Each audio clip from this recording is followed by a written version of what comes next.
Alright, what's up guys? This is my senior capstone project for electronic engineering technology here at Eastern New Mexico University.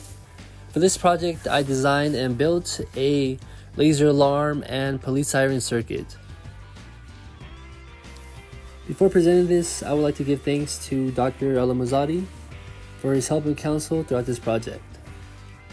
The purpose of this project is to propose a solution in regards to indicating and detecting when a person enters through a doorway.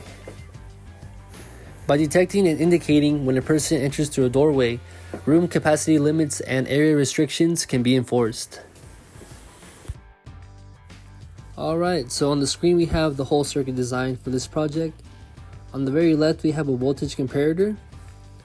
Under that we have a separate laser circuit. Next to that we have an Arduino Uno along with the OLED display connected to a 2N3904 transistor.